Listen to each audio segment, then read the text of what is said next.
Our guest here on Top Line, Gerry Connolly, Democratic Congressman from Virginia, right across the river. You are practically our congressman.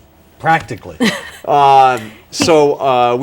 appreciate you joining us here. My great pleasure. We'll get you on Lady Gaga later, but I saw you bopping. You enjoyed the stuff. I got a 19-year-old daughter at a university in Virginia, and I listen to Lady Gaga all the time. Okay, well, that's good.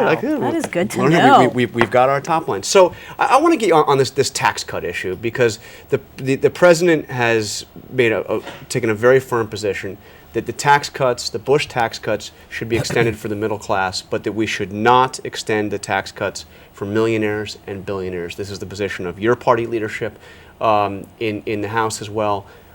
You've taken a contrary view.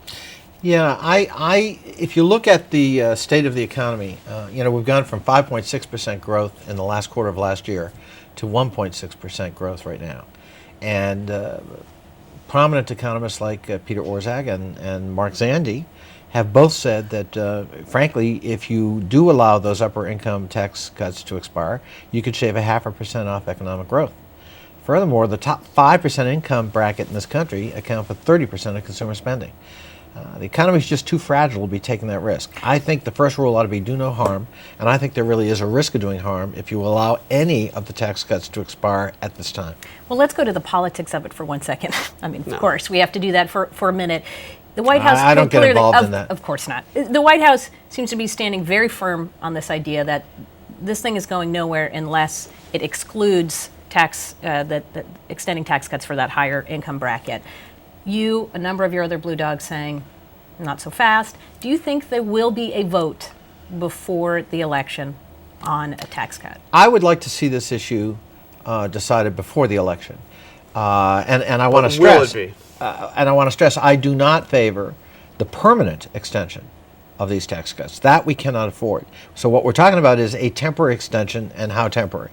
I think, to your question, John, I think it's unlikely, just given the time frame and the politics, which are very unsettled in the Congress right now. I do not believe on our side of the aisle that they control enough votes to preclude addressing the issue of the extension of upper income tax. So you're saying there are enough Democrats like you who say this is a dangerous time to raise taxes on anybody, that the Democrats simply would not have the votes for the president's position on this? Well, it depends on how the vote is presented. Right. But if you had an up and down vote on my position, let's have a temporary extension of all of them until we can see the economy right itself, there'd be, in my view, at least 40 Democrats in the House and probably at least 8 in the Senate who would vote that way.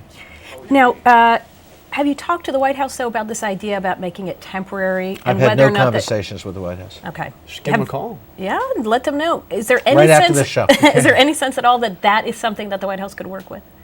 Even if you say we're not going to make it permanent, we're just going to do this as a temporary, or we're going to move maybe the tax bracket, instead of 250, make it $1 million. Mm-hmm. Any discussions like that you've heard of? No. I think the White House and others are looking at polling that says this is an issue that works for Democrats, actually. There's no sympathy for the upper income tax folks who've had a pretty good run the last 10 years, and that would be correct. What I'm trying to do is say, well, all right, that's interesting, but let's look at the economy right now. And I do not believe that economy can take any kind of jolt.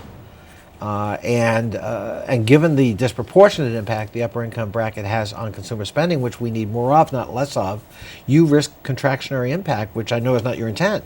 And the biggest losers, ironically, from a Democratic point of view, of further contraction are the very people we want to help, middle and lower income Americans. Okay, I want to switch to politics more broadly speaking here. We've been noticing, and others have been noticing, how many Democrats in situations like yourself have been running ads that have been directly targeting the Democratic leadership. These are Democrats, and the RNC is out with a new web video that kind of makes use of this. Take a look at this. If I said the sky was blue, they say no. I've had to say no far more than I've said yes. Why I voted against all the bailouts. And why I voted against the $3 trillion budget. You saw when he voted against health care. So And they could have gone on. I mean, this is all over the country, race after race. What is happening here? Why do we see so many Democrats running against their own leadership? Well, I'm not one of them. I mean, I think you are We're not challenging your party on taxes, which is a central issue right now. Yes, once in a while one has an issue that one disagrees with.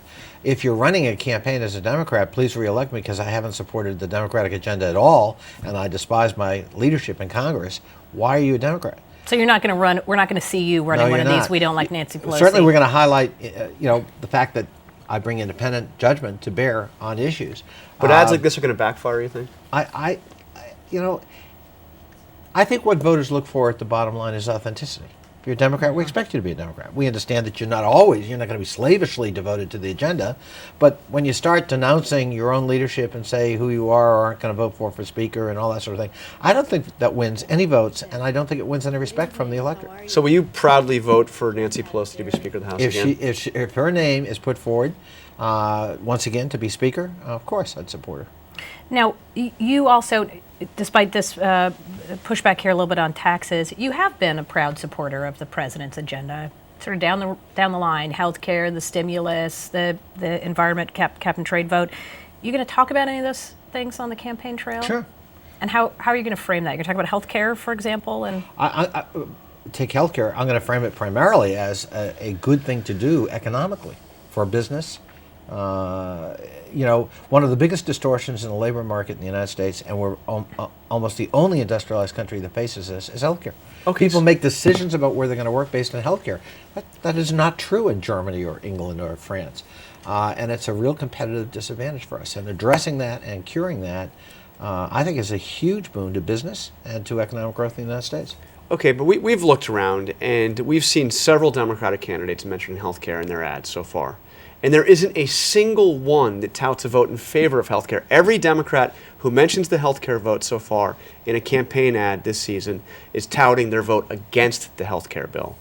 Are we going to see an ad from you talking about your vote in favor of healthcare? John, I really enjoy being invited to your program, but I'm not going to discuss my campaign strategy for winning re-election 43 days out with John Carl. But why aren't we seeing that? I mean, this is arguably Seminal. the most important vote. I think you probably will see it. There are lots of districts in the United States where healthcare is an advantage. But I mean, people have limited resources and they have to make strategic decisions about what they emphasize. There's nothing new here. I mean, you're acting like this is newly invented by Democrats. Don't you find it amazing, though, that this for many of these members is the most significant vote they will ever take in their entire political lives? And this was such a big, seminal moment for the Democratic Party, and yet all we have seen so far is Democrats talking about how they voted against it. I don't know how many ads you've seen, and I can't really address what others are doing, but I think everybody has to be smart about how they position themselves in their communication with their electorate. I mean, healthcare is hardly a secret. Everybody knows what happened Right. and how people voted. Whether one chooses to emphasize that particular vote out of the 2,000 that you cast in troubled times, I don't know how shocking some might not do that. all right. One quick question before we go. A lot of talk here about the Tea Party. You're the one House race where House Democrats say, because of what happened in the primary there, you may have a better chance because Republicans nominated somebody more conservative or aligned with the Tea Party movement. You think that's true? I do. My opponent certainly, I think, is not a good fit for my district. But let me just say, Are you going to make that a key point of your campaign, saying he's part of this Tea Party extremist? It might come up. But I just want to say one thing. Politico did a great article the other day about sort of perennial or retread candidates who remake themselves this year as Tea Party people. And I think that was a very insightful article because these people have history and they didn't always run as full-throated conservatives. We are out of time. That is it for Top Line. Gerry Connolly, thank you very much for joining us. My pleasure. Until next time. We'll see you tomorrow.